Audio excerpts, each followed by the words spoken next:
June 14, 1944, Normandy, France. The Sherman tank sits motionless at the base of a hedgerow, engine idling, exhaust mixing with the damp morning fog. The bocage stretches endlessly in every direction, thick earthen walls crowned with tangled roots and brambles older than any man in the crew. Sergeant Curtis Culin stands beside the tank, hands blackened with grease, staring at the crude steel teeth welded to the front hull. They look rough, uneven, like something cobbled together in a barn. Behind him, voices carry across the field. "That's your big idea, scrap metal and a blowtorch?" Laughter follows. Not cruel, but not kind either. The kind that comes from exhausted men who've seen too many plans fail and too many friends die. Cullen doesn't turn around. He runs his hand along the jagged edge of the cutter, feeling the weld seams beneath his palm. It isn't pretty. It isn't regulation. But it's real. And in 3 minutes, when that Sherman grinds forward and punches through a hedgerow that's swallowed entire platoons, those voices will go silent. The war doesn't care what looks right. It only cares what works. 8 days earlier, the greatest amphibious invasion in history had succeeded. Over 150,000 Allied troops stormed the beaches of Normandy on June 6, 1944, breaking through Hitler's Atlantic Wall in a single morning. The world watched as American, British, and Canadian forces carved footholds into Fortress Europe. Photographs showed soldiers wading through surf, tanks rolling onto sand, flags planted on cliffs. Victory seemed inevitable. The newspapers said so. The generals believed it. But war is never fought on beaches alone. Beyond the coastal defenses lay the bocage, a patchwork of ancient farmland that had defined Normandy's countryside for over 1,000 years. Each field was bordered by hedgerows, dense walls of earth and stone, reinforced by sawyers, and tueries of root growth. Some rose 12 feet high, others stretched 20 feet thick. They were natural fortresses, and the Germans knew it. Every hedgerow became a trench, every field became a kill box, every advance became a bloodbath. The Sherman tank, America's most produced armored vehicle, was designed for open terrain. Its 75mm gun could punch through enemy armor at range. Its speed and reliability made it the backbone of armored divisions. But in the bocage, speed meant nothing. The hedgerows funneled tanks into narrow lanes where German anti-tank guns waited in ambush. Panzerfausts fired from hidden positions. Mines buried in the dirt detonated under treads. And when a Sherman tried to climb over a hedgerow, its thin belly armor exposed itself to every rifle and rocket in the field. Crews called it suicide. By June 12th, entire battalions were stalled within miles of the beaches. The 2nd Armored Division reported tank losses exceeding 30% in some companies. Infantry units advanced without armor support, taking casualties in firefights that lasted hours for a few hundred yards. Commanders requested airstrikes, artillery barrages, flamethrower teams, anything to crack the hedgerows open. But the bocage swallowed everything. Bombs cratered the fields but left the hedgerows standing. Shells buried themselves in the earth walls and detonated harmlessly. Engineers tried dynamite. They tried bulldozers. They tried ramming tanks through at full throttle. Nothing worked. General Omar Bradley, commander of the First Army, understood the problem immediately. The bocage wasn't just slowing the advance, it was threatening the entire Normandy campaign. Every day spent trapped in the hedgerows gave the Germans time to reinforce, regroup, and counterattack. The Allies had air superiority, they had numerical advantage, they had the industrial might of 2 continents behind them. But none of that mattered if they couldn't move. Bradley called for solutions. Engineering corps submitted proposals. Tank designers drafted modifications, but everything required factories, production schedules, shipping timelines. Weeks, maybe months.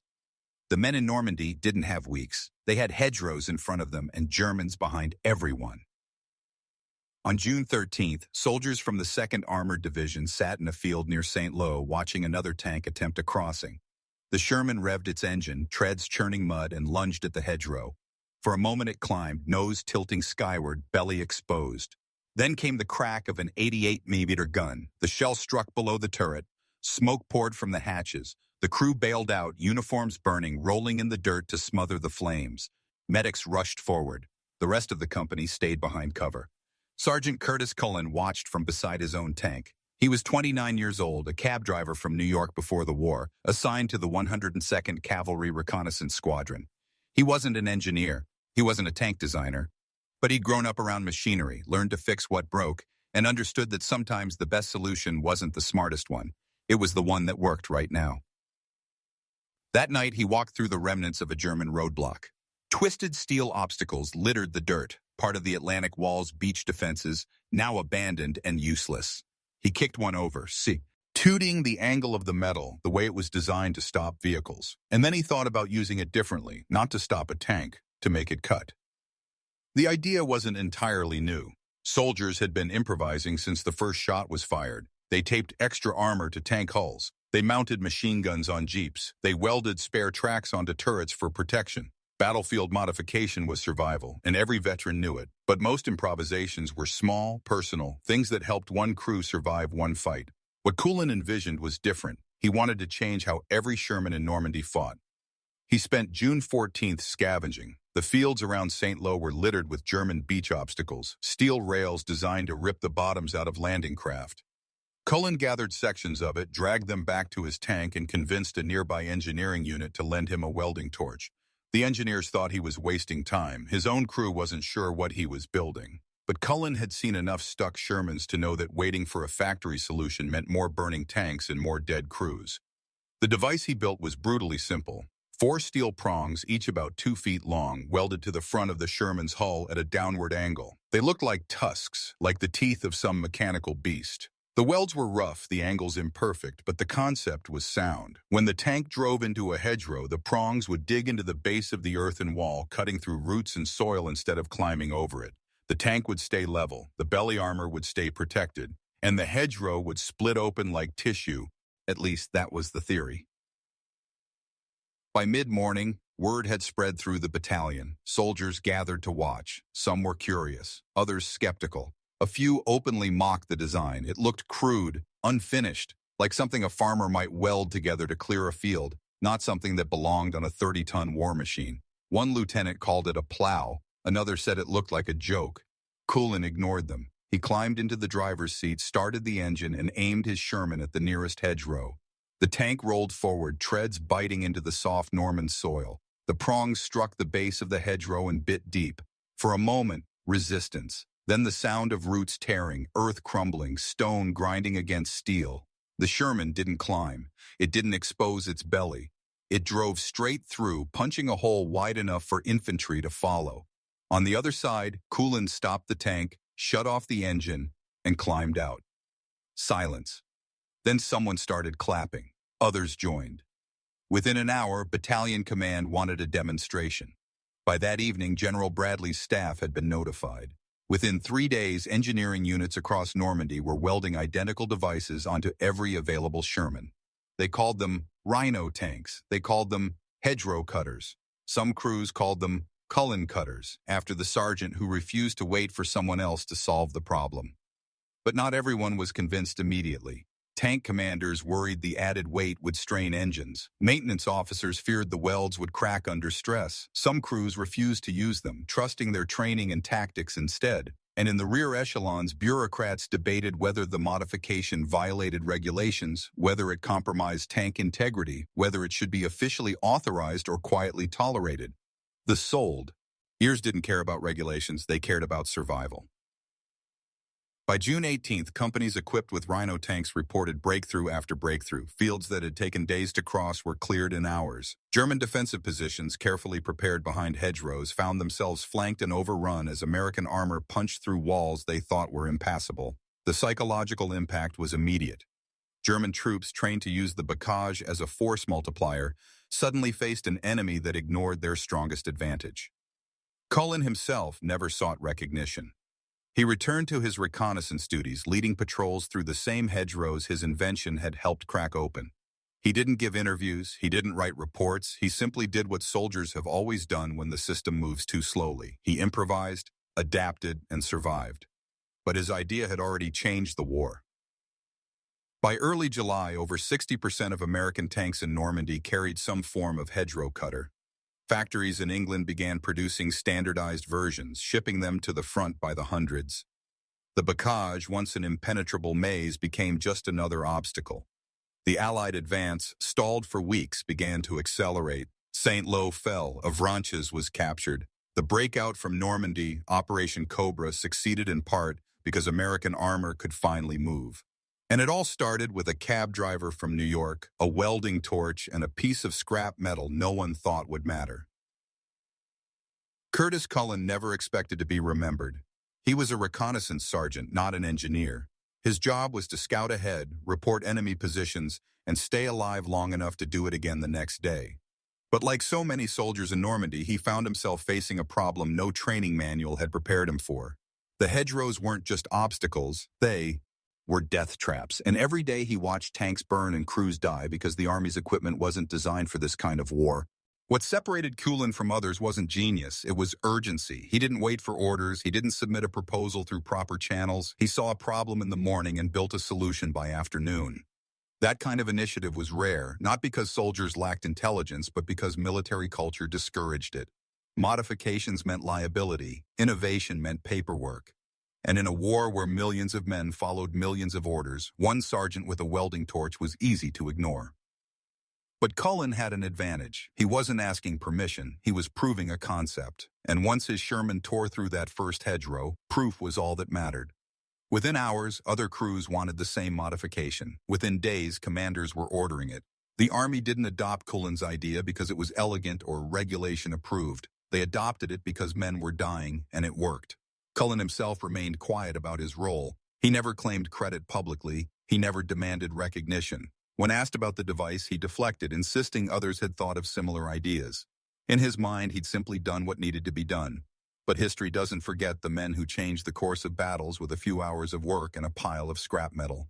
The bocage was older than the war, older than nations.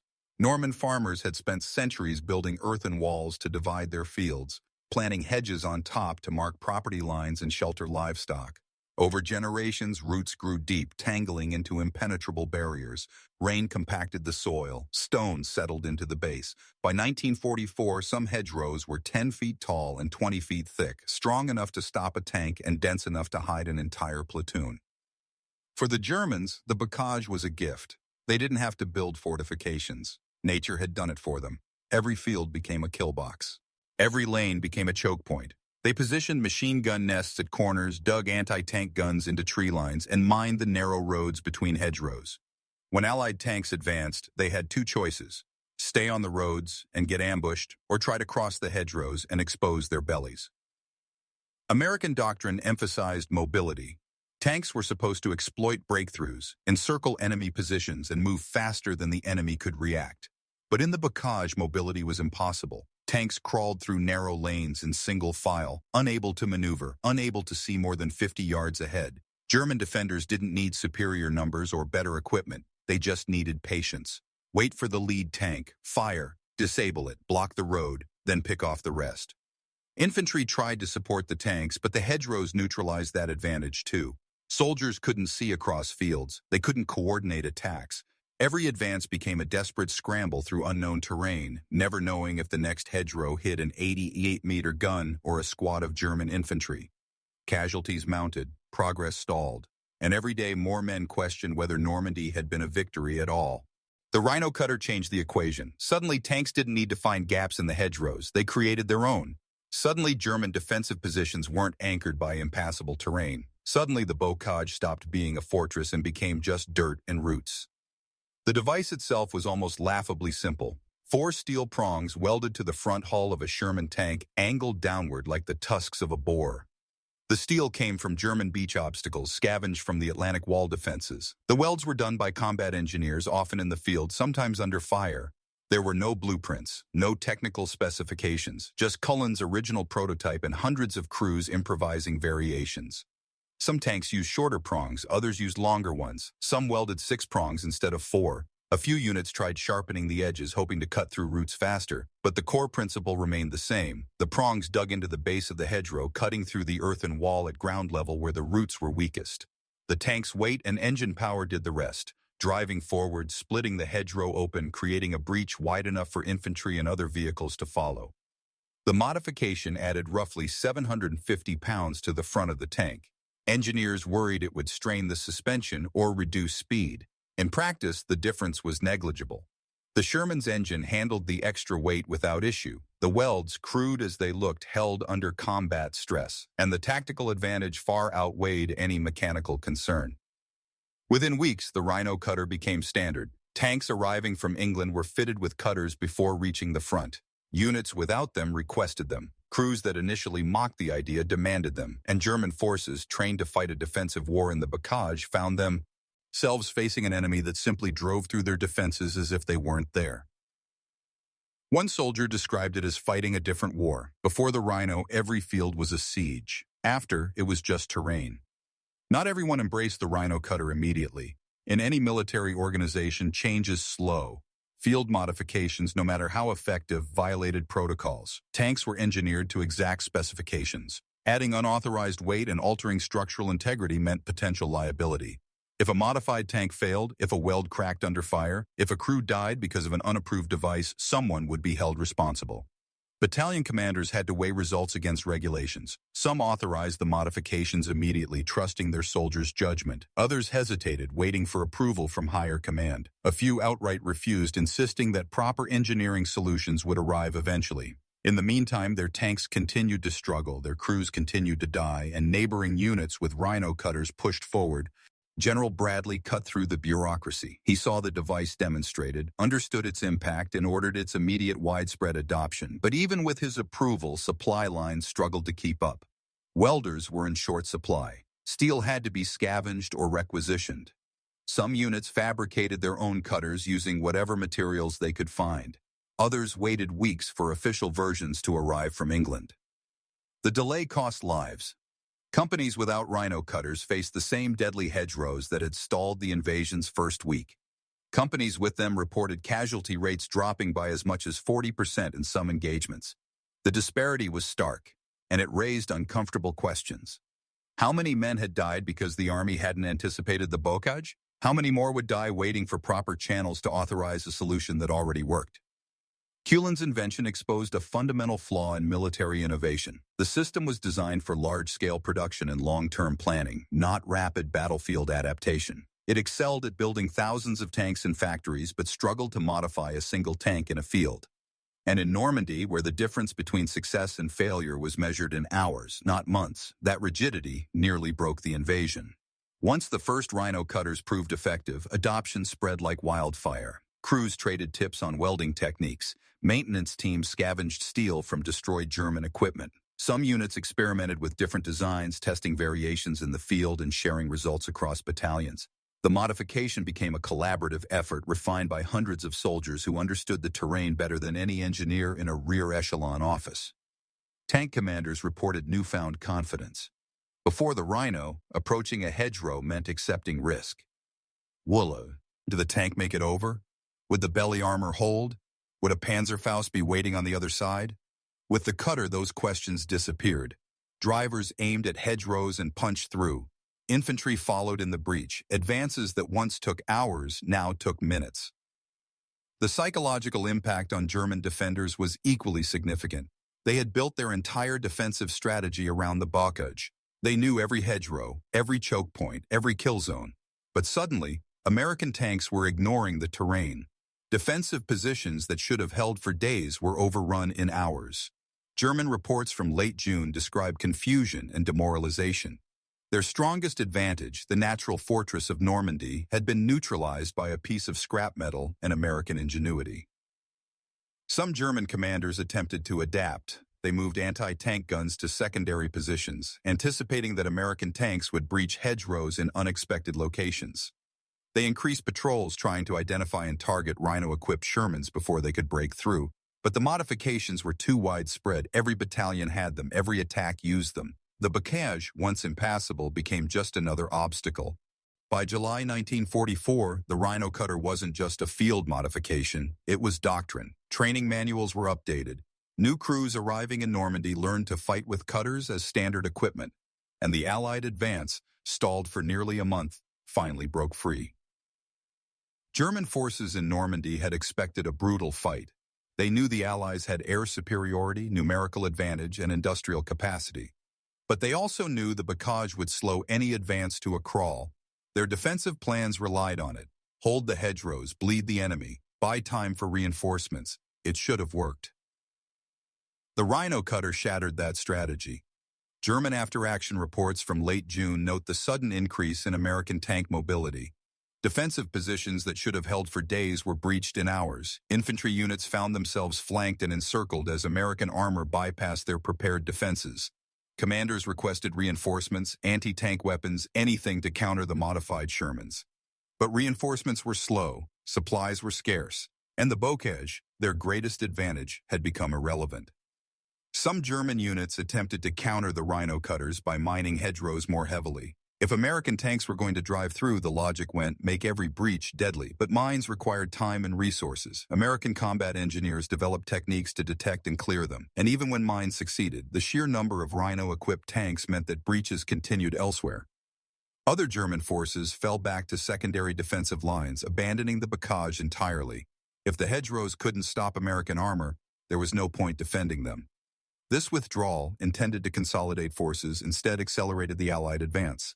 Towns that should have required weeks to capture fell in days. Roads that should have been contested were abandoned. The entire German defensive strategy in Normandy unraveled, not because of overwhelming force, but because one sergeant refused to accept that a problem was unsolvable. By the time Operation Cobra launched on July 25th, the bocage was no longer the nightmare it had been in early June. It was terrain, and terrain could be crossed. July 25, 1944, Saint-Lô, France.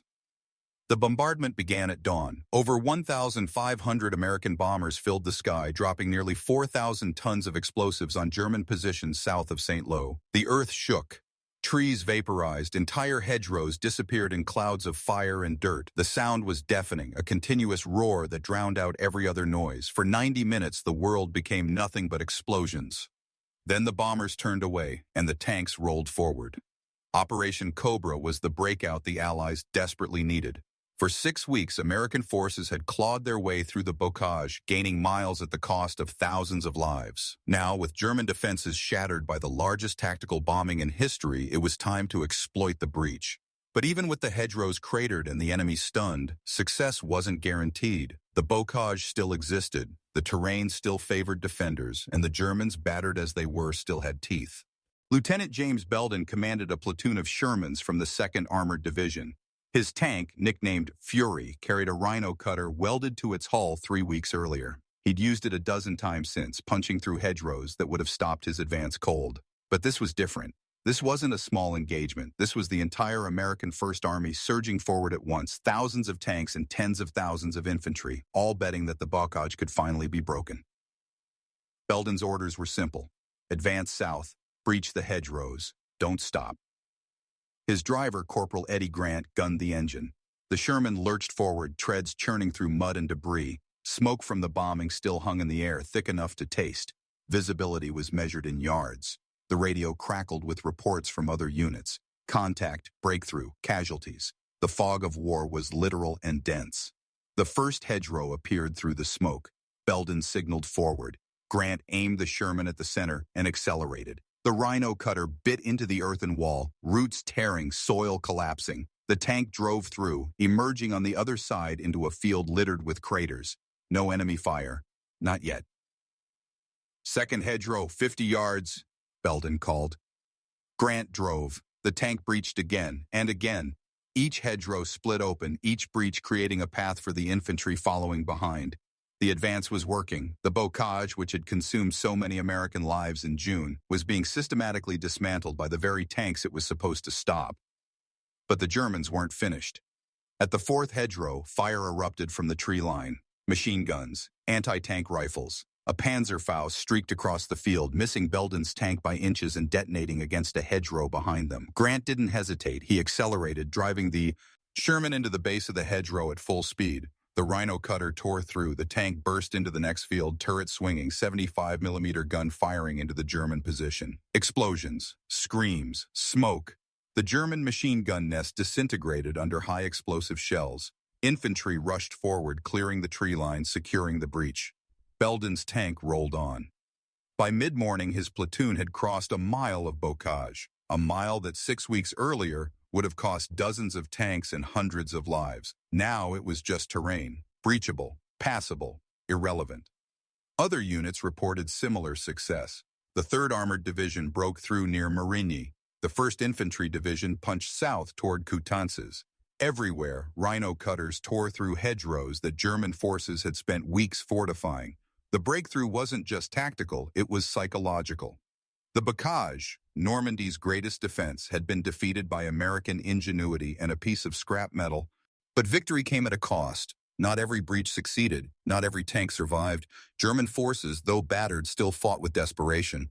Panzerfausts ambushed tanks mid-breach. Mines detonated under treads. Some rhino cutters broke under stress, welds cracking, prongs bending. Crews that relied on the modification found themselves stuck halfway through a hedgerow, exposed and vulnerable. Belden's platoon lost 2 tanks that day, one to a mine, another to an 88mm gun hidden in a barn. Both crews bailed out, both suffered casualties. But the advance didn't stop. Replacement tanks moved up, carrying their own rhino cutters, and continued the push. The operation demanded momentum. Losses were expected, acceptable. The breakout was bigger than any single tank or crew. By nightfall on July 25th, American forces had penetrated 5 miles into German-held territory. 5 miles in one day. In early June, that would have taken 2 weeks. The rhino cutter hadn't won the battle alone. Air superiority mattered. Artillery mattered. Infantry mattered. But without the ability to breach the bocage quickly and repeatedly, none of it would have been enough. The bocage would have swallowed the attack, same as it had swallowed every attack before. Instead, the Germans were retreating. Defensive lines were collapsing. The entire structure of their Normandy defense, built around the assumption that the bocage was impassable, was unraveling. And at the tip of the American spear, leading the charge through hedgerow after hedgerow, were hundreds of Sherman tanks carrying crude steel prongs welded by combat engineers in muddy fields. The modification that officers had mocked, the idea that bureaucrats had questioned, the invention of a cab driver from New York who refused to wait for someone else to solve the problem. It had changed the war. The success of Operation Cobra on July 2nd, 5th was only the beginning. Over the following days, the American breakout accelerated into a full-scale offensive that shattered German defenses across Normandy. Towns fell in rapid succession. Avranches was captured on July 30th, opening the path into Brittany and central France. By August 1st, General George Patton's Third Army was racing south and east, exploiting the breach with a speed that caught even Allied command by surprise. The rhino cutter was everywhere. Every armored division carried modified Shermans. Every breakthrough relied on them. The bocage, which had nearly broken the Normandy invasion, became just another feature of the landscape. Tank crews stopped fearing hedgerows. Infantry stopped expecting ambushes behind every earthen wall. The psychological shift was as important as the tactical one. American forces moved with confidence, knowing that terrain was no longer an insurmountable obstacle. Curtis Culin, meanwhile, remained with his reconnaissance unit. He didn't lead the charge through Saint-Lô. He didn't command armored columns racing across France. He scouted, he reported, he survived. When asked about the device that bore his name in some units, he deflected credit, insisting that others had contributed, that the idea wasn't entirely his, that he'd just been the first to weld it together. His modesty was genuine. But history doesn't forget the men whose ideas changed the course of battles. By mid-August, the modification had spread beyond Normandy. British and Canadian forces, fighting their own battles in the bocage, adopted similar designs. Reports reached American commanders in Italy, where hedgerows and earthen walls presented similar challenges. The concept, once dismissed as a crude field fix, was now recognized as a legitimate tactical innovation. Engineering Corps began standardizing the design, producing factory-made versions that could be fitted to Shermans before they reached the front. But the real vindication came not from official recognition, but from the soldiers who used it. Tank crews who had spent June watching friends burn in stuck Shermans now drove through hedgerows without hesitation. Infantry who had been pinned down by German defensive positions now advanced behind armor that couldn't be stopped by terrain. The modification didn't just save lives, it gave the entire Allied army in Normandy the momentum it needed to win. German forces, retreating across France, struggled to adapt. Their defensive doctrine had relied on natural obstacles, rivers, forests, urban areas, hedgerows. But if American tanks could breach hedgerows at will, what other obstacles could they overcome? The psychological impact rippled through German command. Defensive lines that should have held for weeks were abandoned preemptively. Troops that should have fought to the last man retreated instead, unwilling to be encircled by armor that moved faster than they could reposition. On August 12th, the Falaise pocket began to close. German forces trapped between American, British, and Canadian armies faced annihilation. Thousands surrendered, thousands more died trying to escape. The roads were littered with destroyed vehicles, abandoned equipment, and the remnants of divisions that had been considered elite just 2 months earlier. Normandy, which was supposed to bleed the Allies dry, had instead become the graveyard of German military power in France. The Rhino cutter wasn't the only reason for Allied victory. Air superiority mattered. Numerical advantage mattered. German logistical failures and strategic blunders mattered. But in those critical weeks after D-Day, when the invasion could have stalled and the bocage could have become an unbreakable barrier, Culin's invention made the difference. It turned an impossible problem into a solvable one. And it did so not through brilliant engineering or months of research, but through a soldier recognizing a need and building a solution with his own hands. By September 1944, the modification was so common that new crews didn't even question it. Rhino cutters were just part of the Sherman, as standard as the main gun or the radio. The crude welds had been replaced by factory-made brackets. The scavenged steel had been replaced by purpose-forged prongs. The improvisation had become doctrine. Curtis Culin received the Legion of Merit for his innovation. The medal was presented quietly, without fanfare, in a ceremony that most of his fellow soldiers never heard about. He accepted it, thanked his commanders, and returned to his unit. The war wasn't over. There were still battles to fight, still hedgerows to cross, still Germans to defeat. But the bocage, the nightmare that had nearly destroyed the Normandy invasion, was behind them. And every tank that rolled through France carried with it a piece of Culin's legacy. A reminder that war isn't won by the side with the best equipment or the largest army. It's won by the side that adapts fastest, that solves problems when they arise, that refuses to accept that an obstacle is insurmountable. On September 15th, American forces crossed the German border. On September 17th, Operation Market Garden launched in the Netherlands. The war in Europe was far from over, but the momentum had shifted irreversibly. The Allies were advancing, the Germans were retreating, and the bocage, once considered impassable, was just another obstacle left behind. Sergeant Curtis Culin's farmer's fix, mocked by soldiers and questioned by officers, had helped change the course of the war, not through genius, not through brilliance, but through the simple recognition that sometimes the solution to an impossible problem is a piece of scrap metal, a welding torch, and the refusal to wait for someone else to act. The immediate tactical gains from the Rhino cutter were measurable. Casualty rates among tank crews dropped significantly in units equipped with the modification. Breakthroughs that once required days of artillery preparation and infantry assaults now took hours. German defensive positions, meticulously prepared around natural terrain, were bypassed or overrun before they could inflict serious damage. The Allied advance through France, which had stalled so dramatically in June, became unstoppable by August. But numbers alone don't capture the full impact. The modification changed how commanders planned operations. Before the Rhino cutter, attacking through bocage required overwhelming force, extensive reconnaissance, and acceptance of heavy losses. After, armored units could be deployed with confidence that terrain wouldn't stop them. This shift allowed for more aggressive strategies, faster exploitation of breakthroughs, and greater flexibility in responding to German counterattacks.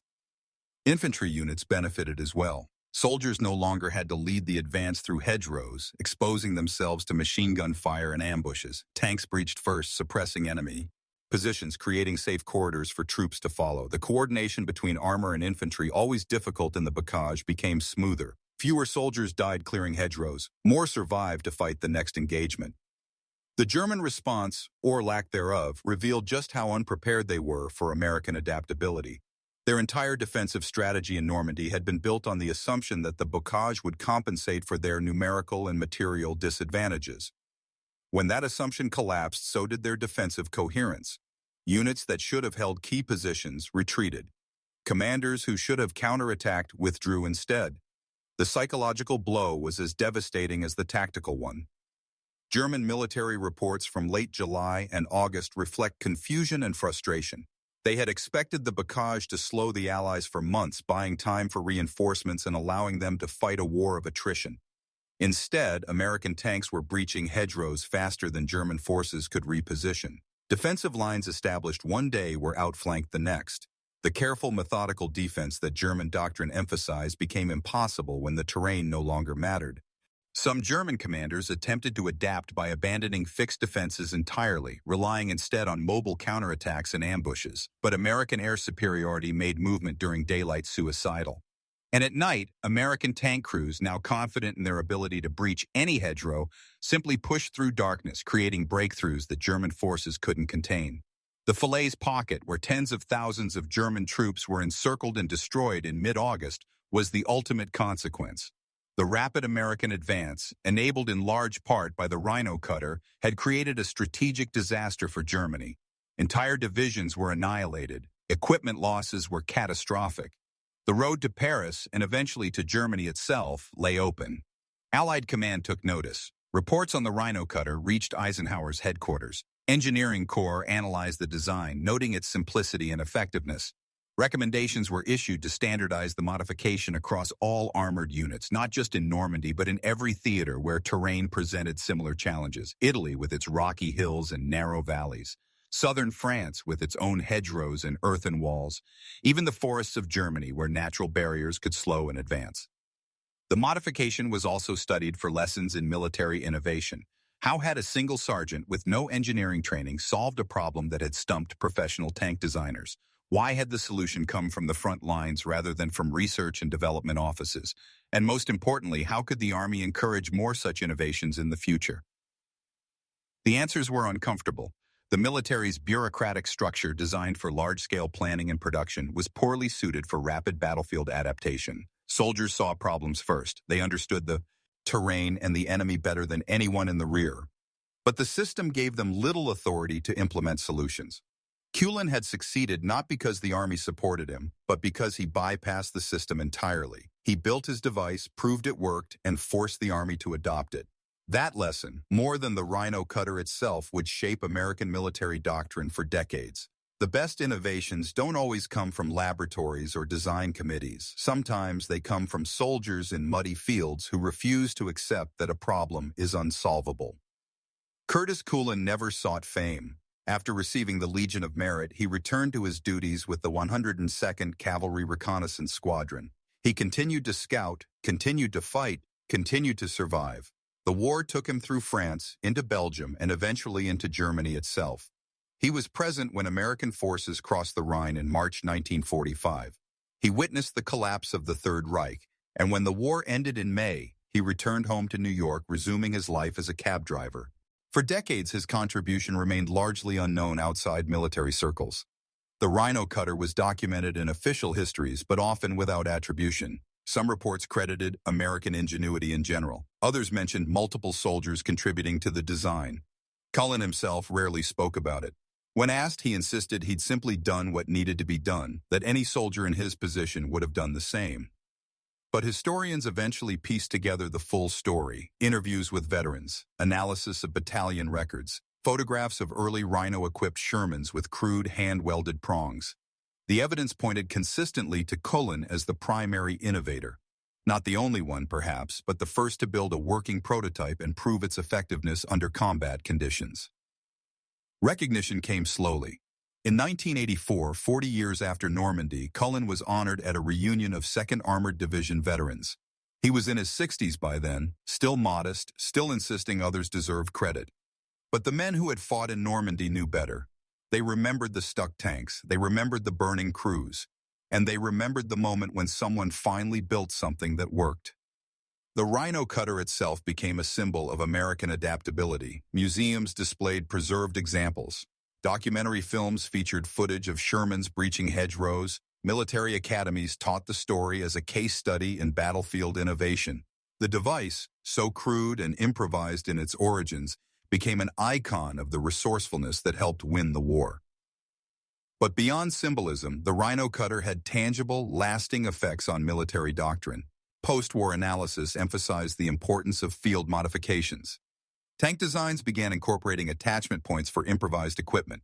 Combat engineers received training in rapid fabrica, tie-in techniques, and commanders were encouraged to listen to frontline soldiers, to recognize that solutions often come from those closest to the problem. The lessons extended beyond armor. In subsequent conflicts, from Korea to Vietnam to the Middle East, American forces continued to modify their equipment in response to battlefield conditions. Sandbags on vehicle floors to protect against mines, improvised armor on Humvees, drone-mounted cameras for reconnaissance. Each innovation followed the same pattern Culin had established in Normandy. Recognize a problem. Build a solution. Prove it works. Spread it. German military historians later acknowledged the impact of the Rhino cutter on their Normandy defeat. They had planned for Allied numerical and material superiority. They had expected air dominance, but they hadn't anticipated that American soldiers would simply engineer their way through the bocage. The terrain advantage they'd relied on evaporated, not because of overwhelming force, but because of creativity and adaptability. Production statistics tell part of the story. By the end of the war, over 10,000 Sherman tanks had been fitted with some form of hedgerow cutter. The design evolved, becoming more refined, but the core concept remained Culin's: steel prongs, downward angle, cut through the base. Thousands of tanks, hundreds of battles, all stemming from one sergeant's refusal to accept that a problem couldn't be solved. Curtis Culin died in 2013 at the age of 93. His obituary in the New York Times mentioned the Rhino cutter, noting that his invention had saved countless lives and contributed to Allied victory in Normandy. Veterans from around the country sent condolences, historians praised his ingenuity, and in a small ceremony, a restored Sherman tank with a Rhino cutter was displayed in his honor. The legacy endures. Every military innovation since Normandy carries an echo of Culin's example. Every soldier who improvises a solution in the field follows his precedent. And every tank that breaches an obstacle, every barrier that's overcome through creativity rather than brute force owes something to a cab driver from New York who spent a few hours with a welding torch and changed the course of history. War is decided by many things: strategy, leadership, industrial capacity, the courage of soldiers, and the luck of circumstances. But sometimes it's decided by something simpler, by one person recognizing a problem and refusing to wait for someone else to fix it. Curtis Culin didn't invent the tank. He didn't design the hedgerows. He didn't plan the Normandy invasion. He was just a sergeant in a reconnaissance unit, watching men die because the equipment they'd been given wasn't designed for the war they were fighting. And instead of accepting that, instead of waiting for orders or approvals or official solutions, he picked up a welding torch and built something that worked. The Rhino cutter wasn't a miracle of engineering. It was a piece of scrap metal, crudely welded, rough around the edges. It didn't look impressive. It didn't inspire confidence. But it solved a problem that had nearly broken the Allied invasion. And in doing so, it proved something far more important than tactical superiority. It proved that innovation doesn't require genius. It requires urgency. It requires the willingness to act when everyone else is waiting. It requires trusting that the people closest to a problem often have the best understanding of how to solve it. The bocage could have been the end of Normandy. It could have turned D-Day into a bloody stalemate, costing thousands more lives, delaying victory by months or years. But because one soldier refused to accept that terrain was insurmountable, because he believed a solution existed and built it himself, the bocage became just another obstacle, crossable, survivable, irrelevant. That's the real legacy of the Rhino cutter. Not the device itself, but what it represents. The idea that war isn't won by the side with the best plans, but by the side that adapts fastest when plans fail. That soldiers on the ground, the ones facing the bullets and the explosions and the fear, often know more about winning than anyone in a headquarters miles away. That sometimes the difference between victory and defeat is a single person with a good idea and the courage to see it through. Curtis Culin never asked to be remembered. He just wanted to survive, to help his fellow soldiers survive, to do his job and go home. But in doing that, he changed the course of the war. And decades later, his name endures, not as a general or a hero, but as a reminder that sometimes the most important battles are won not with tanks and bombs, but with ingenuity, determination, and a refusal to accept the impossible.